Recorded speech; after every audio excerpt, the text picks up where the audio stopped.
Gallery Night 2025. Meet the artists. My name is Mia Zutter. I'm currently living in Janesville, Wisconsin, while I'm student teaching for the Wisconsin School for the Blind, but I mostly live in Duluth, Minnesota. I got started as an artist, making crochet projects. I think it's around 4 years ago now. I worked at a little coffee shop, and my now best friend, but then kind of just early coworker, mentioned that she loves to crochet and knit. And it's something that I always have wanted to learn. I've always been really interested in like making my own clothes. And so she just came over one evening and was very patient and just held the work really close to my eyes so that I could see what she was doing. And after about, I'd say like an hour, I kind of picked it up. And then from that little lesson, I just started really doing deep dives on YouTube and watching more tutorials and kind of building my skills from there. So I to share a little bit about my art and what influences me. I've always been somebody who's really fascinated by making color combinations and but never really able to lock in on painting or drawing and feeling really frustrated by I'm a perfectionist. So with the process of learning to control paint or control drawing like really fine lines and just getting frustrated with my vision. So when I learned to crochet, I learned that it was a really great outlet for putting together different colors and playing with color combinations. So the work that I submitted for gallery night is a crocheted mural. And it's five different little like circles. I used like metal circles. I think they're typically used for like the foundation of a wreath, like making your own wreath. But I had just crocheted into the circles, making these like mandalas. So it's a circle design where as it gets bigger, the pattern around the circle changes. So it's a very meditative process, and it's that particular piece is actually inspired by my yoga mat and the colors that are in my yoga mat, which is another love of mine. So kind of incorporating the two. Some of the other pieces I've made, I actually, in preparation for this interview, put this sweater on that I made. So it's just like a little cardigan and it has some buttons on it. So I made this 2 years ago, but the mural that I submitted for gallery night is the first non-clothing piece that I've ever made. So everything else that I've crocheted is clothing. My vision loss has impacted and influenced my art. I would say just getting me into the world of fiber arts, which is crochet and knitting and kind of things with yarn, um, in that it's a little difficult to learn, of course, but eventually it's extremely tactile. So I'm at a point now, especially where I'm doing stitch work that I'm familiar with, I can do it without looking. So it's really great for somebody who gets a lot of headaches, like I do, from eye strain. So having a art form that you can do without looking is pretty hard to come by. I have found in my experience at least. So when I kind of stumbled across crochet, it really was like one of the first things that my vision wasn't a part of. I think I've talked about this before with kind of my yoga practice, where in the past, things like running and my kind of crazy journey with cross country skiing were so tied up in me being visually impaired, which is incredible, but it's a whole nother conversation where crocheting is something that I feel kind of empowered by in that it's not about my vision at all. So I love finding those little things. Talking about some strategies and adaptations I use for my art. It's so funny you should mention this because at my student teaching placement, I'm teaching one of my students at the School for the Blind how to crochet. And unfortunately, this was not an adaptation that I got to benefit from, but I'm teaching her by my hands being underneath a CCTV and her looking at the CCTV and able to see we're pretty early on in our journey, but kind of seeing those first couple steps of beginning a crochet project. So I would say bringing in assistive technology would have changed my life as a beginning crochet artist, but it's definitely something that I'm now doing when I teach other visually impaired students. My name is Janae Nell, and I live in Waterloo, Wisconsin. I got started as an artist in a kind of a unique way. My grandfather was an artist, and when he had painted, and when my brother passed away, I inherited a painting that was my grandfather's. And I just decided I wanted to fix it. So I did. I just took on the task and did it. Um, and I was so happy with the result and I just loved doing it. So I thought, why not learn how to paint? So I put on some videos on YouTube, kind of learned some techniques and went from there. And I've been doing it for a little under 4 years now. So pretty new at it, but I love it. The biggest influence in my art is nature. I absolutely love landscapes. I love everything that has to do with nature. I love the trees. I love the forms. I love the shapes. I love mountains, lakes.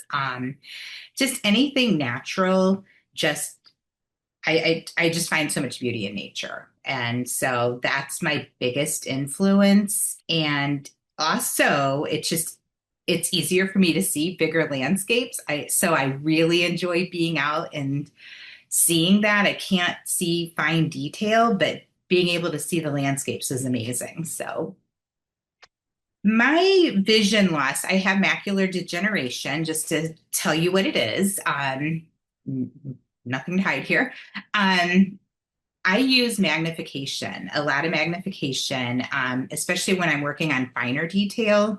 I will sometimes hold a magnifying glass, or for a bigger piece, I've got a desktop that I actually got from the Wisconsin Council for the Blind that lights up, that's great. And I also use very bright lights behind me to light my canvases, and that helps me tremendously. So those are some of the things I do to help me with my vision impairment, and I'll keep adapting as it goes. So I have two pieces of art I'm showcasing this year. One is kind of a desert scene with the plateaus and just beautiful. I love going out. My children live in Phoenix, so I go and visit the desert a lot out there. Also, just going around the country and just seeing the stuff. The other one is just a boat. I've always liked being on the water and just the relaxation of being in a boat. And so I just kind of have my little boat sitting there, moored to the shore with the pretty mountains in the background and just things I love. My name is Elizabeth Freisa, and I am from La Crosse, Wisconsin. I got started as an artist at a very young age. I was taught how to knit by a friend in a class and continue to do so for many, many years. My art is knitting, and it influences me by touch, by texture, by emotion, and it gives me the freedom to express myself. The pieces that I am showcasing are near and dear to my heart, as babies are of fondness. My children have grown. And so the pieces I've created is a set of a baby sweater, booties, and bonnet, as well as a triangle blanket of sorts. The way that vision loss has impacted my art has made me change how I think about how I do things. For a few years, I quit knitting. I had to relearn and regain the skills in order to have the right tension and things to that nature. And what I have found is I do it now more for the tactile part and pieces of that. And so I find it more adaptable as I become older and fun. And it just, it's an enjoyable thing. Some of the adaptations I've integrated in are using different types of stitch markers for certain things. I utilize either Braille for a pattern or a PDF that's read to me on my computer. I also enjoy a fun mix of colors, which I have sighted assistance. And so I've utilized different techniques when I have to change yarns. Um, Different types of thread ties have become a favorite of mine to make sure I have the right yarn with the right stitch. My name is Ilana Delheos. I'm from Madison, Wisconsin. I got started as an artist in, I believe it was elementary school. I started out just, looking at characters and then drawing them out. And then eventually, as I got more interested in art, I eventually started creating my own characters, my own stories, and then eventually my own art style that's like a combination of cartoon slash like anime in a way. And then I continued doing that until today. Well, one thing that kind of influenced me to start drawing and painting and all that was my parents and my stepdad. They all were really creative. There's a lot of people in my family who are actually very creative, do different mediums of art, whether it be drawing, photography, painting, culinary art, stuff like that. So it's kind of just been something that I don't really know how to say it. Just something that was like always around me, I guess. So I got really influenced to do art. To this day, when I come across my mom's sketchbook, I'll still look at it like, oh wow, mom, like you should start drawing again. Like these are so good. And then about my art, like I said, it's usually more like characters I create. I'll usually make like just characters and add like little aspects into them that kind of, I guess, draw into my visual impairment. Like I'll make some of them with like an eye patch or glasses or two different colored eyes or have a story behind them for why they have one eye covered or something like that. My visual impairment has influenced my art by, like I said earlier, like I'll draw characters and make stories for why this certain character like has an eye patch or why their eye is a different color. I'll come up with like some sort of like reason, like oh they have like this power, or and if they uncover their eye, then their powers awaken. Mostly fantasy type stuff, but it draws into like my eye problem way because I have optic nerve hypoplasia, so I can't see out of this eye. So I try and find ways to make my characters kind of in a way a part of me.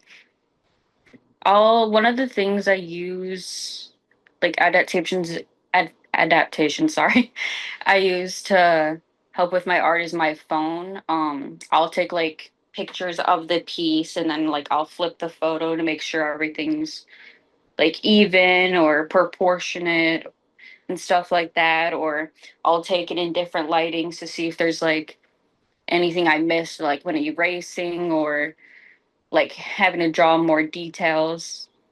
Or I'll ask, sometimes I'll ask whoever's around me, like, how does this look? Does it look symmetrical? Does it look even?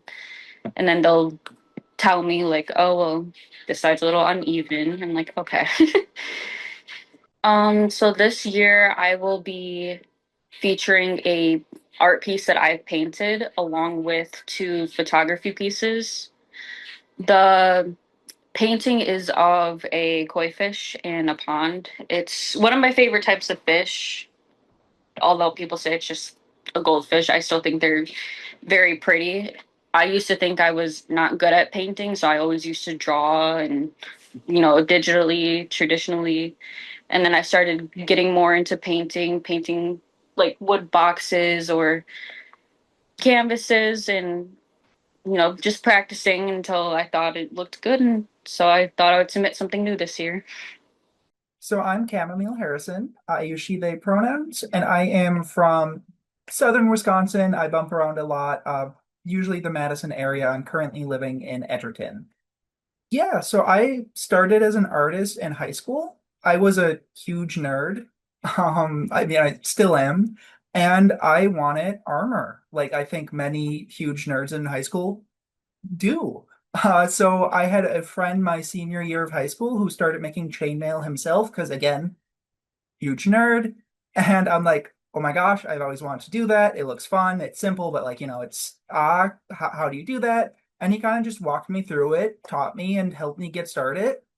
And I started on chainmail and I loved it. It was a great distraction from high school. It was a great distraction from all my other stuff going on at the time. At that point, I wouldn't have considered myself an artist. It really wasn't until a few years later that in college that one of my friends was like, I need a way to display my pride. She's trans and needed a way of discreetly showing that off at work in a way that was like, fashionable but like fun. And she settled on bracelet. And I'm like, well, I do chainmail. I could incorporate pride flag with that and kind of just help you show your pride and, spread some joy in it. Yeah, my art is very much influenced by who I am as a person. I am, trans, I am queer. I love doing bright colors and pride flags in it. I love kind of just being punk-ish. I love being just kind of like weird about it. My art is just very much influenced by my wanting to put good out in the world and just be positive and bright and prideful and be yourself. So my vision loss was kind of goes hand in hand with it. I mentioned that I started doing chainmail in high school and that it was a good distraction from, being in high school, and I alluded to other stuff. That other stuff was vision loss. In high school, I went blind. I was diagnosed with an optic pathway glioma, so a brain tumor on my optic pathway. And that was not a fun time. I was undergoing chemo. I had two brain surgeries, as well as three other surgeries related to it. And it was just, not a fun time. It was rough. It sucked. But I started doing chainmail senior year. It was after I went completely blind. And it was a way of just like being myself and an outlet. And it was just kind of a meditation almost of that repetitive motion of just like open ring, insert ring, close ring in whatever pattern I was doing, kind of just let me zone out and be myself. And it's also very accessible. It is something that you can do without any sight. I have some enough sight now that I can, use it if needed, but I will occasionally get help like, hey, this is supposed to be a blue, but I think it's like green. Like, did my ring supplier mess up? And the person will be like, yes or no. No, you're Cam, you're also colorblind. Like, that's the right color, or whatnot. But for the most part, it's a very accessible and easy hobby and art to get into, but can be taken wherever. Yeah, I have three pieces at gallery night. One of them is my more classic chainmail. It is a necklace and earring and bracelet combo. It is kind of it utilizes a bunch of different weaves. So the necklace incorporates scale mail, which is something that I love and kind of just gives it like a nice collar look. The bracelet is a 4-in-1 twisty, which is like really cool. It reminds me of DNA helix. And then the earrings are again kind of just another weave of interesting things to do with metal. The other two are a bit more experimental pieces. They're like newer techniques I have learned over the couple past years. The first one is actually incorporating glass or stone beads in it. So it is aluminum with beads suspended in them, and that is a earring, necklace, and bracelet combo as well. So there's between, I believe, one in each earring and then three beads in the bracelet, and then I believe five in the necklace. So that kind of just allows it to like look cool and kind of have it another interesting weave and feel of like you can clearly see there's a marble in there. You can even kind of feel it if you poke at it, but like it stays there despite looking like it should fall out. And I've gotten it so it doesn't usually unless you like actually like yank it out. Um, And then lastly, I have a more classic, like armored look of a bracer that is made out of scales. So it kind of is meant to go along your arm and down and is a very fun look that is something I have been playing around with and toying with for a while now. And it's just really fun to look at and feels, and it just makes me feel like a dragon. So like, again, the nerd in me loves it. Like, yes, I can be a dragon finally. But it's, very fashionable and pretty, and I had to make one for my girlfriend as well because she went, "Ooh, I want that." So I'm like, "Okay, cool." So it's one of the pieces that I'm actually pretty proud of because it's unique and interesting and just kind of goes back to my roots of, armor, but also jewelry. My name is Richard Burkholz. I live here in Madison, but I was born in Brookville, Wisconsin, and I came here after my accident. So now I live in Madison right now.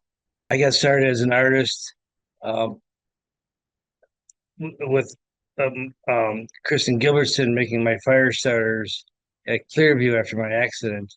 So we started making my fire starters with her at Clearview. Then after that, then I came here to um, a place in Madison called Art Working. So I come here 5 days a week and I make things out of clay and I make my fire starters here as well. So I just bought a new kiln here also at Art Working. So that helps us more efficient making things out of clay here at Art Working. So that's what I do right now. When I make things out of clay, when I things for art, I like to make things that people can use, like a bowl or a plate or a mug or a vase, call it a vase or a flower pot. So those are the items I make right now. I always look, I always like making things that people can use. Uh, like right now, I'm making flower pots out of clay. I'm making some mugs out of clay also, and some vases as well. We'll call them the vases, so we can charge more for them. And I also make my um, like bowls and plates out of clay as well. So those are the products I make right now. What I'm doing is since for my vision loss, I begin by making pinch pots out of clay, and then I make some coils out of clay as well, and then I put the coils on top of the pinch pot with some slip. So then I have some tools here also that I rough up all the pieces of clay and then I smooth them all off as well, so they're more presentable to the gift shop and for the public here at Artworking. So that's what I do right now. I'm bringing a lamp that I made here at Artworking. It's a nice lamp I made at Artworking, and also made an apple out of clay as well. And so those are the items I'm bringing to Wisconsin Council for the Blind this year for the show this year. My name's Amy, and I live in Madison, Wisconsin. I started doing art when I was 15, and I used it for a lot of my recovery issues from my disability issues, including my vision loss. I've used that to help over the years since I was about 15. What influences me is usually what's going on in my life. If I'm having struggles, I will do artwork to cope with them, whether they be personal struggles or health challenges. I always use that. I don't do all the artwork that I can do, but I don't do jewelry anymore because it's too small. But I can do painting, and it's in less detail, but I still do it. I use a helmet magnifier, and I use magnifiers usually. And I used to use a red cane, but I don't. Since I've had surgery, I don't use that anymore. But I've used that in the past also.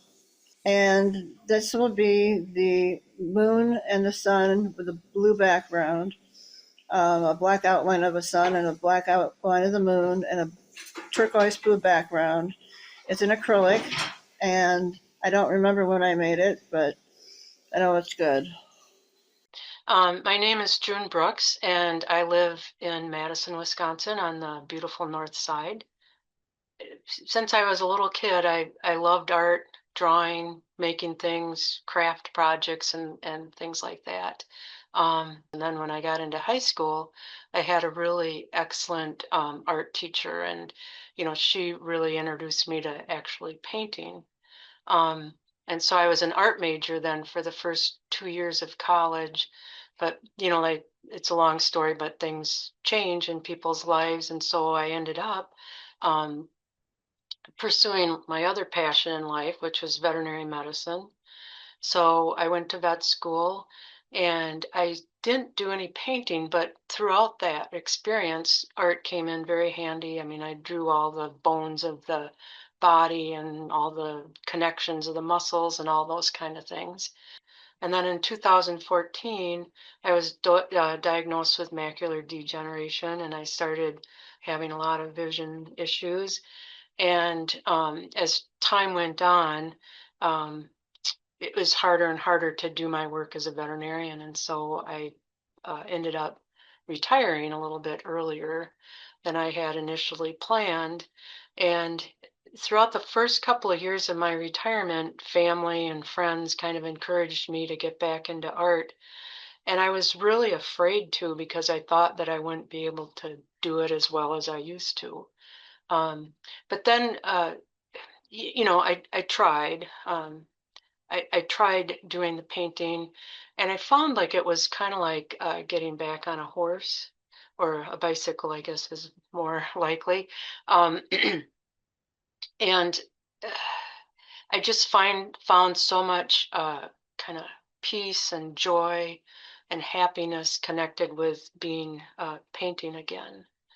Um, so that's kind of my story of how I got into art and how it's evolved through my life. So I think one of the biggest things uh, that influences me in doing my art is the natural world and animals. And I really like to paint animals because I uh, I enjoy kind of capturing their essence and their personality. I like if I paint someone's pet that they can really recognize the pet and see that, oh yeah, that's my Ziggy. The personality is there. And then I think if you don't know the pet, that someone can just see something about that animal's personality in that. And I also like painting landscapes. Um, Basically, since my vision has deteriorated, I I can't paint the details. I don't see the details that I used to see, and so I see shapes and colors and lines and kind of put that all together and it comes out how it comes out, and that's how I see the world. So after, having decreased vision, especially decreased definition, when I look at something, it's all like a little out of focus, especially with my left eye, there's like holes in what I see. So um, it's helpful really to concentrate on shapes and color and lines. And when you put them all together, they represent, what you see. So one of the things that is also helpful is magnification. If I struggle with a certain area, if I magnify it, the shapes get bigger, the color gets brighter, the lines look better, and so I find that very helpful. I have three pieces. One of them is a picture of my sister's cat named Moonlight, and Moonlight's quite a character. We call her the Queen. And I really, with that one, I like the colors I've chosen, and I really like the background in that painting. Another one is a landscape that I did at Warner Park, and it's kind of at the time of the year where the sun was really quite bright and there were a lot of water lilies out there. And so I kind of tried to capture the feeling of that. And then the last one is maybe the most interesting. And that's a picture of like how I see a horse. If a horse head, if I close my right eye, which is my best eye, and just look with my left eye. And that one's called holes in my vision because there's just parts of the horse head that I see. Um, so those are the pieces I have. My name is Nancy, and I live in Appleton, Wisconsin. I got started as an artist because I come from a long line of crafters. My mother was an embroiderer, and my dad was a woodsman. My art is 3D string art. I guess I started doing it because it let me feel what I couldn't see anymore. It just sort of comes to me. I think about what I might miss seeing, and then I just put it on a board. My blindness kind of influenced my art because I like to challenge myself. I'm always up for a good challenge. In creating, I do a lot of feeling of the board, counting the nails that are put in. I'll be featuring a flower that's called A Touch of Nature with a butterfly, and another flower that's called A Touch of Spring, and a very shiny star. My name is Mark Weber, and I live in central Wisconsin. It's actually Medford, near Wausau, but it's a hometown. Well, I got started as an artist really when I was a little kid. That was my favorite class. Always was. Always was. And I've always considered myself an artist. I went into business and did that, most of my life, but always on the side, constantly did some kind of art. What influences me? It's kind of tied in with how my eyesight has changed. I really the strongest artwork I used to do was drawings, some paintings, and then it was actually landscaping. Believe it or not, we actually at our home we have a koi pond and Zen garden and all that. So I really did the hardscape artistic part of it, and still some of this stuff on the other side. Like I did metal work before my eyes got really bad. Now I don't go near it because of the welding is not, it's not a safe thing. But so then that's just kind of evolved to like now I've backed off. The older I get, the eyesight hasn't gotten any worse, but it's more of just kind of an age thing. So like colors and I'm sure it's got something to do with the eyesight loss. But so now I really concentrate on black and whites, pen and inks, and actually what I submitted is a colored one, and that's my first attempt at doing color in a long time, and it was good. It was taxing to say the least. But so now I'm just kind of concentrating on the pen and ink. So it's black and white, easy for me to see, and it's just easier to develop the drawings, whatever. What I use now with my vision loss to do artwork is eventually I had to evolve to some feel. The conditions my eyes have is I can only say it's like if you looked at a lava lamp, it's very much like that. So 21 procedures I've had to learn 21 different times how to see, but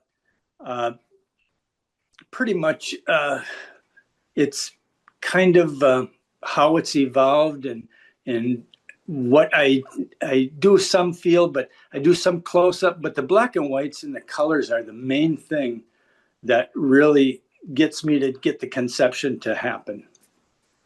The pieces that I'm showing are, one is pen and ink. It's black and white. It's a hurried drawing. I will say that. I was trying to work on the flow as much as the drawing. The colored one was just the tree is just simply an attempt at how can I get back to doing some color? It was kind of a test. The wooden piece is, um, I just got the conception. I saw a lot of different things that were done, but I wanted to incorporate driftwood with slab work. So it's kind of it keeps that same natural look rather than metal legs, that kind of thing. So that really influenced me. I did a lot of that. I've slowed down, but that really influenced me because it's a hardscape. I could touch, feel, that kind of thing. So that's pretty much how it's been going for me. Linda Higdon. I live in Madison, Wisconsin. I always like to draw trees, and because I like trees. And then after that, I learned to draw boxes by a box by putting two squares together. So I just kind of fiddled and doodled a lot. But it wasn't until 2013 that I actually started drawing in earnest. Because and my family always told me, well, you send these little pictures on your letters and cards. Why don't you do something with them? So that's kind of how I got started, was making my stick people with clothes on. So I really like drawing, and I guess I always did, but didn't know it. Well, my art was called whimsical by the artist that I talked to when I first got my pictures in the museum. I had cancer twice, and the newspaper ad said people that have survived cancer, we would want to show any of your things that you do. And so I had sent in some of my pictures, and that's how I got started. Was that she said, "Well, your pictures are whimsical." So I just say, "Okay, I have whimsical pictures," and I guess they really are, because I have cat sitting on a bike riding, and uh, things that, are not always true. But then again, lately I've been doing more realistic type things, like the ladies club garden party tea. And so therefore I enjoy what I do, and how I get started on a picture is something comes to mind and I put it down and then I draw around it. So, and I always draw from the front to the back, which is not normal, because I like to have my distant things in. I do detail in the distance. So I guess that's something that's different and whimsical about my art. I got a magnifying glass. And I was sitting there with a magnifying glass in my left hand and drawing with my right. And my son was paying attention. So he ordered me one of those lights that has a magnifying glass on it that you can put over your paper so that you can see. So that has helped a lot for me to draw. One is the Ladies Club Tea Party. I put down a couple of ladies, and I was going to have in the background a tea shop, so it would look like they were having tea, outside a tea shop. And as I was just talking about buildings, I just could not get those to look nice. And so I tore the buildings down, which is in fact erasing all the buildings. And so then I just planted trees and a little flower beds, and added some more people, and a lot of distant trees and things. So that's one. The other one is the third bridge. I think the title they have is The Bridge, but I call it the third bridge. I wanted to have a picture of a covered bridge because I think they're so pretty. And so I drew a covered bridge, and then I drew in a bunch of trees and stuff. And I sat back and looked, and the bridge in the foreground was much smaller than the trees and things I had in the background. And I said, okay, we got to tear that bridge down. So I took it down.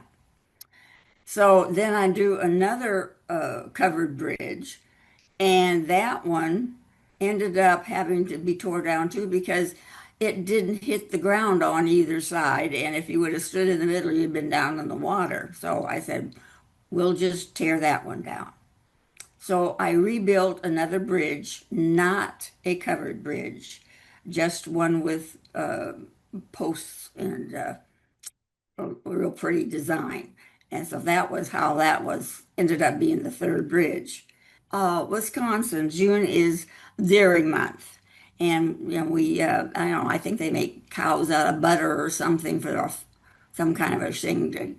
But anyway, I drew some cows in the foreground and another little calf, and the sunrise was there. So that's what that was about, was to for June Dairy Month. That was fun. You can learn more about Gallery Night on our website at wcblind.org/events/gallery-night.